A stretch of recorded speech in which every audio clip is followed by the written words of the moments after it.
In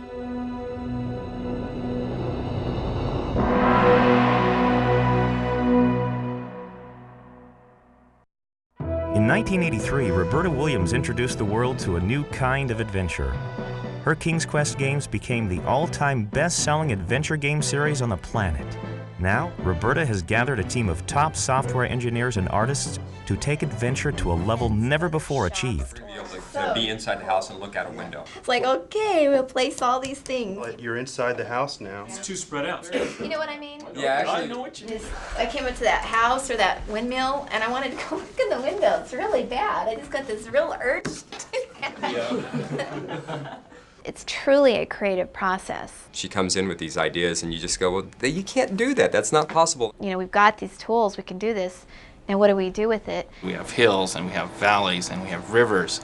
And your character can go and explore any of those. After we sit around and we really think about it for a while and work on it, sometimes we find ways that we really can do that. And I think it's very stimulating and very fun to do that, and you just have incredibly, in my opinion, interesting conversations. We got together and brainstormed ideas, and Roberta sat down with this big board and she mapped out the world and began to write down every little idea that we had.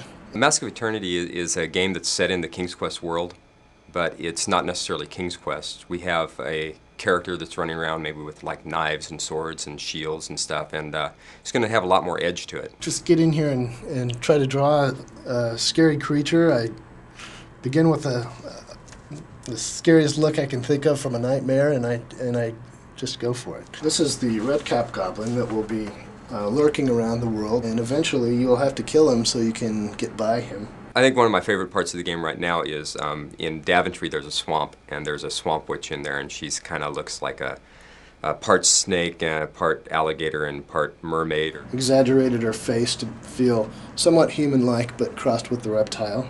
And she'll be able to change herself into a beautiful woman to lure you in. I want to introduce you to the monkey. A monkey is an input device that we're using to animate our model characters for this game. The physical input device, or the monkey here, the character will move along with it, and we can set poses and keyframes with this.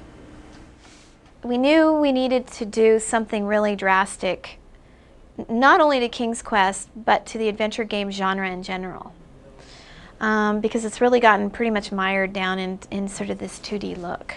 The difference between a 2D and a 3D game is in a 2D game, what you would have is basically just a flat picture. In a 3D game, what you're going to have is the experience of being able to come up, get close to the object, come around to the side, and take a look at the side of the object.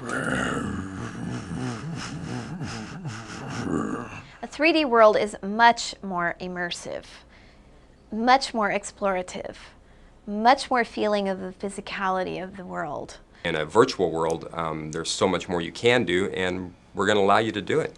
This isn't just another King's Quest. I mean, this game really is a step beyond any other adventure game, period. It really has been taken to a new level. The Mask of Eternity. Ah! This game is going to be more real than any other King's Quest has been in the past. I like this game.